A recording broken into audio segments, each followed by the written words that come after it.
Thank you, Acting Speaker. Sorry, that was good. It is with great pleasure that I rise today to address the motion put forth by the Minister for Education. While this motion seems to be nothing more than a self-congratulatory gesture by the Labor government, it fails to capture the true reality of the education situation across the state of Victoria. So I'm grateful for this chance to give the government a reality check. I urge the Minister for Education to acknowledge and address the pressing issues faced by regional schools as they continue to be neglected by the current government. The irony of the statement, "building the education state," becomes abundantly clear when we witness the inadequate infrastructure in regional Victorian schools. In the town of Kilmore, a major growth area of our state with a booming population, there remains no public secondary school. The only secondary school in Kilmore is Assumption College, an undoubtedly excellent school. However, for many locals, this private school is simply not a realistic option. Fees start at more than $8,500 per year, and as much as $34,000 for boarding options. Meanwhile, the average family income in Kilmore and many neighbouring towns sits below the state's median. Those unable to afford the fees at Assumption College are forced to send their children to schools out of town, which hardly aligns with the government's claims of supporting student wellbeing. More than 300 students currently living in Kilmore travel to another town to seek education, with additional bus fees, time spent commuting, a lack of time for hobbies, work and family all adding up.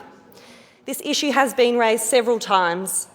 The Nationals made an election commitment to fund a business case for the school, and multiple questions have been posed to the Minister for Education.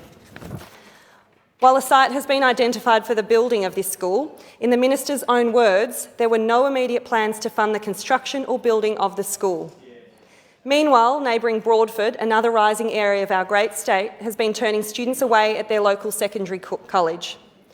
The school is at capacity, yet is still expected to pick up the slack and support students from towns like Kilmore that remain without a public secondary school. To counter this, we made another election commitment to fund $8 million worth of upgrades to the school to improve their facilities and expand their ability to welcome students. Yet again, this issue has been raised with the Minister on multiple occasions. The responses have been inconsistent, to say the least. In February, we were told by the Minister that this school was not experiencing enrolment issues. Then in March, we were told they received an enrolment management plan limiting the amount of students that could enrol. This government's out-of-touch, clueless behaviour doesn't strike me as being worthy of the praise suggested in this motion. Regional students should not have to settle for second best, particularly when the Labor government is boasting about the work they are doing. The issues faced by Kilmore and Broadford are not isolated incidents. Seymour College continue to campaign for the final piece of funding to complete their rebuild, only to be consistently ignored by the Labor government. The Nationals understand the value these schools hold for their communities, whereas the Melbourne-focused Labor government appears to be out of touch and indifferent to the needs of regional areas. And when it comes to kindergarten and childcare, we cannot afford to turn a blind eye to the deep-rooted issues that plague our system. The problem with accessibility to preschool and kindy extends beyond the direct cost of tuition. Many areas, including a significant portion of the Euroa electorate, are classified as childcare deserts, where there are less than 0.33 childcare places available per child in our community. It is disheartening to hear stories of parents who are struggling to make ends meet, yet are unable to work because they cannot secure reliable care for their children. The state is experiencing a labour crisis and a cost of living crisis, and the lack of accessible childcare exacerbates these challenges.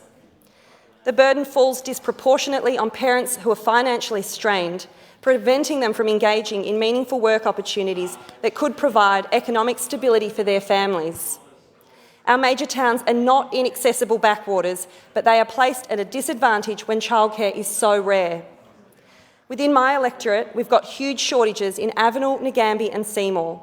While Seymour is receiving a new childcare centre, these issues won't be resolved overnight.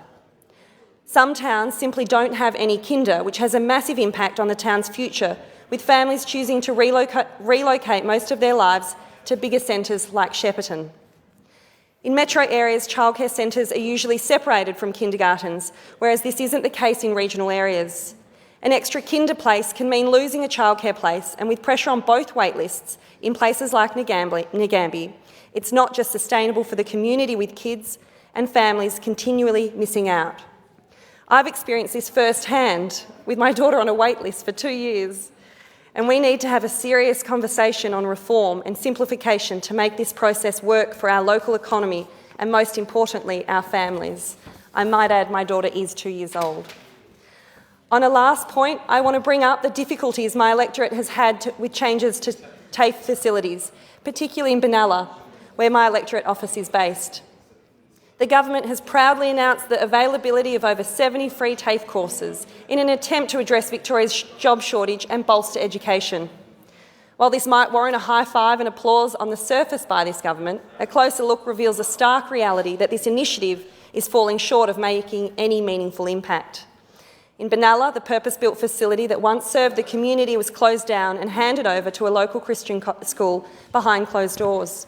In its place, an old ANZ Bank building now functions as the TAFE, a woefully inadequate environment that is hardly conducive to learning. Our local education advocate David Moore said that despite Benalla having a large aviation industry, the government has not considered the need for courses surrounding aviation, drones or mechanics. Mr Moore said this oversight only compounds the problem and further undermines the potential for meaningful job growth in the region. Nonetheless, the Labor government unveiled this new TAFE location with much fanfare and self-congratulation, complete with oversized banners and press releases. But the community can see straight through this. The reality is that students have been forced to travel to other towns and campuses to continue their education, further burdening them and their families. In addition to the inadequacies of the current course offerings, the government has prematurely removed some courses before they even had a chance to grow. Mr Moore said this short-sightedness not only stifles innovation, but also limits the opportunities for students to find fulfilling careers. This ill-conceived plan has cost the community much more than just a quality education. TAFE completion rates are plummeting and dropout rates in the first year are on the rise. One constituent told me this was a backward step in a struggling community.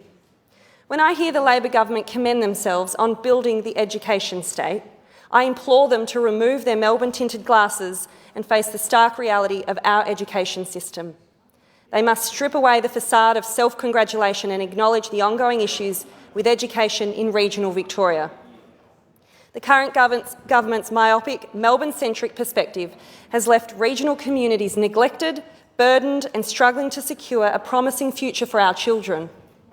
The issues plaguing Kilmore, Broadford, Seymour, Benalla and countless others are not isolated incidents. They are the result of a government that has consistently failed to address the needs of regional Victorians. We must demand better for our students and our families, ensuring that quality education and childcare are available for every Victorian. No longer can we allow regional students to settle for second best. It's time for the government to not just build the education state in name alone, but to take tangible action that delivers real change and opportunities for the people who need it most. Creating a truly inclusive, equitable and thriving education system that empowers our communities, drives economic growth and cultivates a brighter future for all Victorians is imperative. And just finally, I'd like to give a heartfelt thanks to the outstanding staff and teachers in my electorate of Euroa. Both our students and parents are grateful for all you do. Thank you.